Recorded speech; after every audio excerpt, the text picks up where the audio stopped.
My name is Katie Pearl, and I was the director of Oedipus El Rey.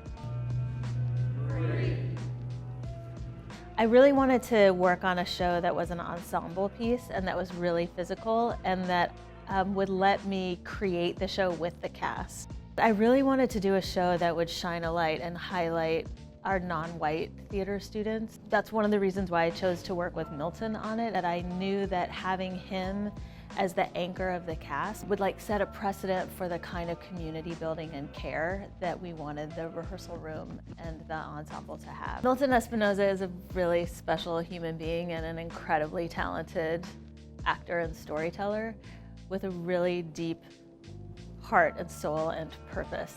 My name is Milton Espinosa Jr. and I played Oedipus Gomez, aka Patas Malas. He wants you to do everything. This is not just a story of Oedipus, but a story of a man tormented by the prison system and in his way to escape the cycle of oppression. And you want to root for this person to elevate himself above, the world he was given. This show, I feel like, is definitely not a spectacle sort of for entertainment purposes.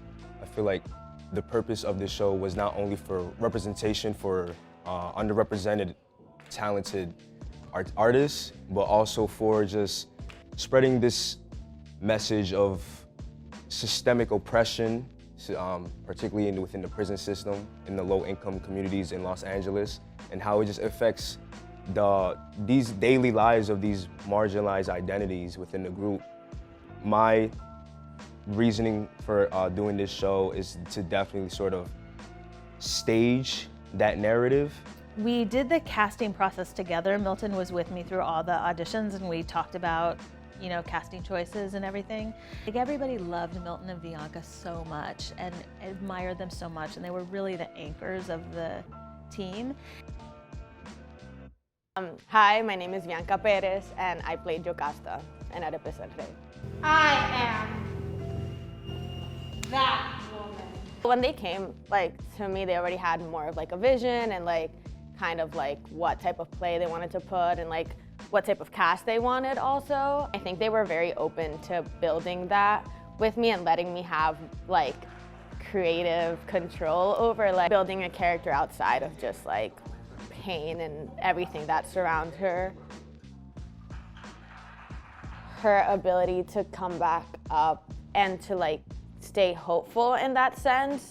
Those moments like that kind of remind us of humanity. We ran the show so much that it felt like everything that needed to be addressed before the show was addressed, and I felt like Katie had that kind of really well structured. So one of the reasons for doing it in the round was making sure that the audience felt like they were really part of what was going on. You can see the audience respond as much as you can watch the actors, so an audience's response becomes part of the story. It was crazy. I've never done an arena performance ever. I feel like it was beneficial in telling the story that way. Or just having eyes everywhere around you from all different angles. The surveillance that prison guards usually, have over prisoners in a way where they're being constantly watched.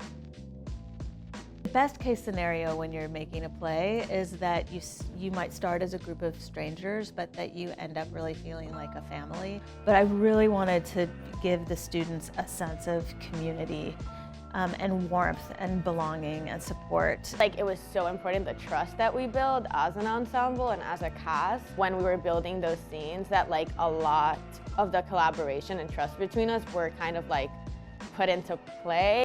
So many different backgrounds of people, it was just wonderful, what everybody brought into the table, because a strong ensemble performance leads to a strong production. I feel like it's historical, I want to say. It's it's revolutionary. It was an amazing opportunity to tell this story and to send that message out, and the response from it was blissfully overwhelming, and I'm so happy people really understood the concept that we were talking about and the message that we were able to send out.